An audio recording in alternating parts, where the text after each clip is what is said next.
tous les deux. À tout à l'heure. Le jour d'après, au lendemain des annonces du Premier ministre, les syndicats réformistes ont appelé à rejoindre la mobilisation nationale de mardi prochain, reprochant au gouvernement d'avoir franchi la ligne rouge en imposant un âge pivot. Mais CFDT, CFTC et UNSA sont prêts à rouvrir les discussions en listant leurs demandes à l'exécutif. Pour en parler ce soir, Didier Matisse, secrétaire général de l'UNSA Ferroviaire, et Rémi Auffrère-Privel, secrétaire général adjoint de la CFDT Cheminots.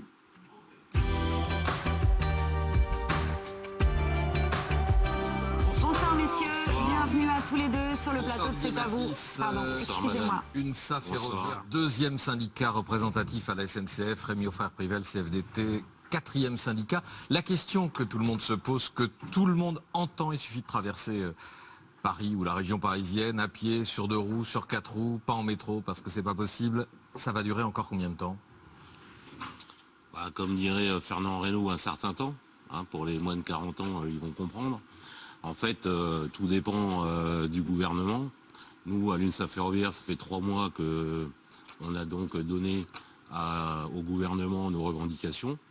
On s'est réunis lors de 4 réunions qui normalement auraient dû être conclusives pour éviter justement de rentrer en grève à partir du 5 décembre. Avec le gouvernement ou au sein de l'entreprise SNCF? Non, avec le gouvernement. On a rencontré M. Delevoye et Djebari pour parler justement de ces problématiques. Et au sein de la SNCF, ça discute? Non, la SNCF, c'est pas elle qui est à l'origine du projet de réforme de retraite. Non, mais vous êtes concerné. Oui, mais c'est pas elle qui a décidé, c'est pas elle en plus qui donne les mesures et qui donne le tempo. D'ailleurs, c'est le Premier ministre mercredi qui a donné donc la feuille de route et notamment les orientations du gouvernement sur cette réforme des retraites qui ne répond en rien à nos revendications. Et c'est donc pour ça que l'UNSA Ferroviaire s'inscrit toujours dans le mouvement de grève, et ce au moins jusque mardi 17 décembre, qui sera le lieu d'un grand rassemblement national par rapport à cette réforme des retraites. Je vais vous donner la parole, on va entendre 2 points de vue. Nous sommes le 12 décembre, dans 10 jours, le samedi 22, les enfants sont en congé, les familles ont prévu de se retrouver pour Noël. Pourront-elles se déplacer? Ce serait mieux, dit la CFDT. C'est mal parti, dit la CGT. La grève continue et nous sommes au regret, parce qu'on n'était pas parti comme ça, de constater que le gouvernement est droit dans ses bottes et que donc elle va durer longtemps. Donc pas de trêve pour Noël? Pas de trêve pour Noël, sauf si le gouvernement revient à la raison avant ça. Je pense que pendant la période des fêtes, notamment pour que les gens aillent rejoindre leur famille, passer des fêtes de Noël dans les conditions qu'ils ont choisies, il faut leur laisser la possibilité de circuler comme ils l'entendent. Mais je vous le dis comme je le pense. Et la CFDT Cheminot, elle est attachée à ça également. Alors, les congés, c'est dans 9 jours, samedi 21 décembre. Trêve ou pas trêve? Écoutez, la CFDT est la première organisation syndicale dans ce pays. Et même si nous sommes que la 4e à la SNCF, nous mesurons toute la responsabilité que nous avons sur nos épaules pour éviter de sacrifier et de considérer en péril cette fête familiale formidable qui rassemble les familles, qui est celle de Noël. Donc en responsabilité, nous allons probablement avoir des mots de modération à l'approche des fêtes. Par contre, nous n'en sommes pas encore là. La solution, évidemment, la première des solutions est dans les mains du gouvernement. Ça a été dit par mon collègue de l'UNSA, parfaitement raison.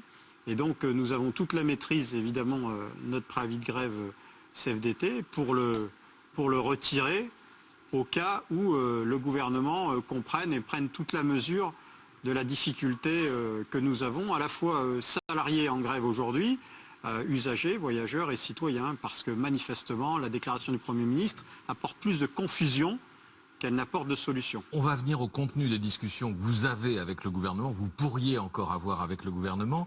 Juste un mot quand même sur les blocages en cours. Vous n'êtes pas... pardon, mais vous n'êtes pas l'un et l'autre au cœur du blocage à la SNCF. Le cœur du blocage, il est chez les conducteurs, où on compte près de 80% de grévistes contre 17% sur l'ensemble de la compagnie. Des conducteurs où la CGT et Sud dominent largement, 64% des voix pour ces 2 syndicats. Chez les conducteurs, est-ce que la liberté du travail est respectée? Est-ce que les non-grévistes peuvent prendre les commandes d'un train sans subir pression, insultes et quolibets? Oui, il n'y a aucun souci là-dessus. Aucun souci? Non. Écoutez, nous sommes très puissants également avec l'AFJAC CFDT, avec notre syndicat national des agents de conduite. Nous comprenons il y a peut-être des frictions logiques lorsqu'il y a un mouvement social d'une telle ampleur. On comprend ce qui s'est passé en 86, en 95. C'est des mouvements qui créent des crispations. Nous considérons qu'il ne doit pas y avoir, en tout cas. Oui. Qu'il ne doit pas y avoir. La liberté du travail comme la liberté du droit de grève doivent les deux s'exprimer conjointement. L'une ne doit pas empiéter sur l'autre. Oui. La liberté du travail, si je vous parle de ça, c'est qu'elle ne semble pas forcément toujours assurée à la RATP, donc dans les métros parisiens et les bus. Et on l'a vu encore avec cette vidéo tournée avant-hier matin dans le dépôt de Vitry, dans le Val-de-Marne.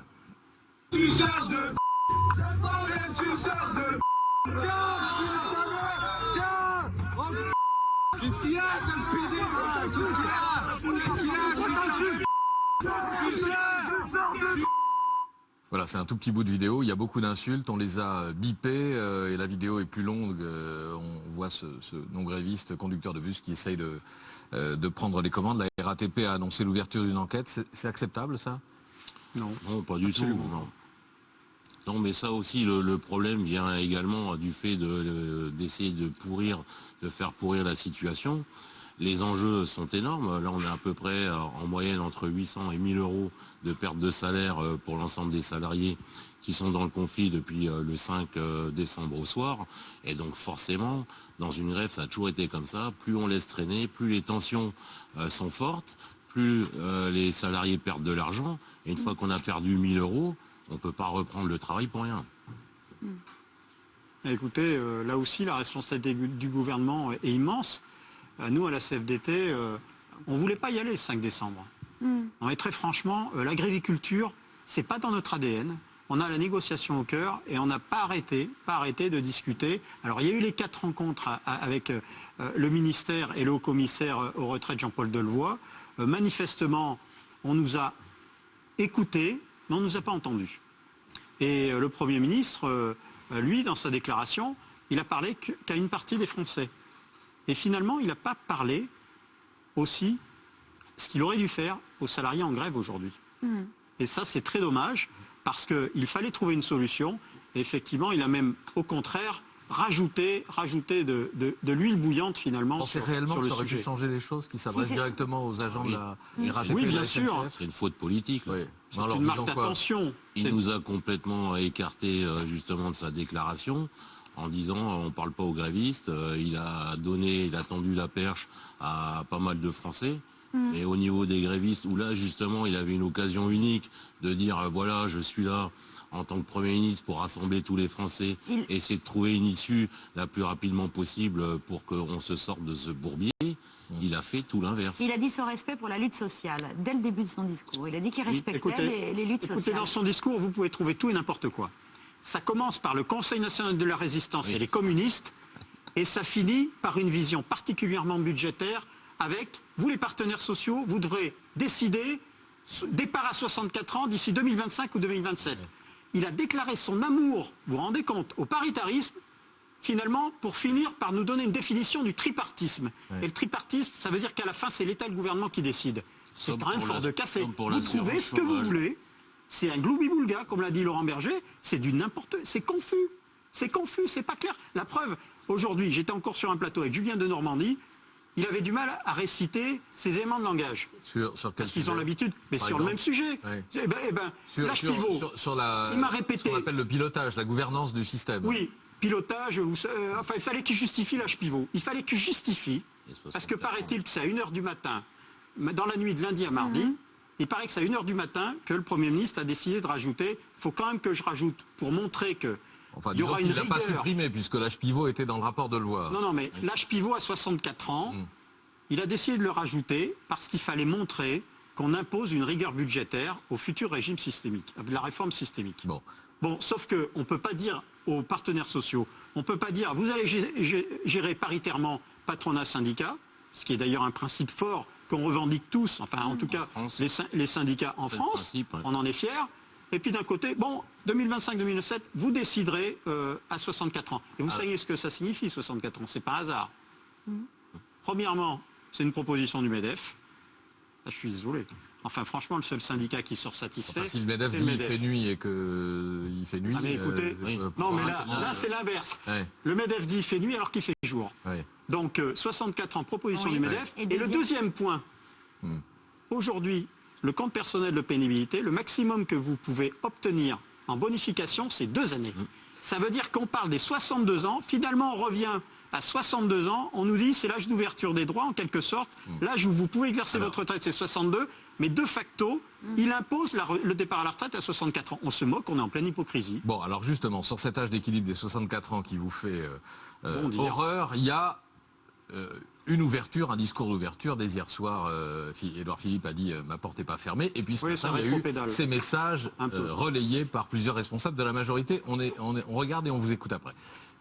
Tout le monde, depuis hier, fait comme si la question de l'âge d'équilibre à 64 ans avait été décidée et fixée. C'est ce qu'a dit le Premier ministre. C'est faux. Le Premier ministre a dit « Je souhaite que les organisations syndicales, et évidemment quand il dit ça, et nous en tout cas, nous visons en premier lieu la CFDT, puissent s'emparer de la question de l'équilibre du régime de retraite et qu'ils nous fassent des propositions pour que cet équilibre soit assuré dans la durée. » Vous nous dites ce matin, en gros, si la CFDT et les autres partenaires sociaux trouvent un autre modèle pour parvenir à l'équilibre financier, oublions l'âge d'équilibre. Je vous dis qu'il peut y avoir de meilleures solutions. C'est à eux de nous d'apporter la preuve qu'il existe des meilleures solutions. Est-ce qu'il y a des meilleures solutions? Et c'est quand même le projet du gouvernement. Oui. Non mais c'est la totale. On est à plus de 2 ans de concertation. Ouais. Alors, laissez-moi parler avec passion, parce que devant tel d'inconvenance, d'incongruité, d'oxymore, du n'importe quoi, c'est leur projet. Ah non mais trouvez des solutions. Ben non, mais Ils nous attendez, la disent, question on c'est est-ce que supprime les l'équilibre régimes financier, est-ce spéciaux. que c'est un sujet ou est-ce que c'est pas un Mais sujet? bien sûr, mais nous on agit en responsabilité. Donc. Ça c'est pareil, la CFDT, on est des syndicats qui agissent on revendique. C'est un il y a d'autres sujet, pistes, quelles sont les solutions? Il y a d'autres pistes. Alors, le le CICE, financement aussi. le CICE Le a financement. coûté 100 milliards. Là, aujourd'hui, le déficit est à peu près de 3 milliards. Ça représente un tout petit peu plus d'1% le déficit actuel au niveau des retraites. Autant dire rien. Rien que le CICE, même s'il a été transformé depuis le 1er janvier 2019, si on reste sur les 20 milliards par an qui sont consacrés, Donc- on a équilibré tout de suite. On a équilibré Donc vous tout voulez de que les suite les entreprises retraites. contribuent davantage? C'est pas les À entreprises la- qui au contribuent, financement du c'est l'État qui donne des allègements au niveau des entreprises, des allègements Oui, sociaux. ça revient à ça. Sauf que ça n'a jamais fait ses preuves.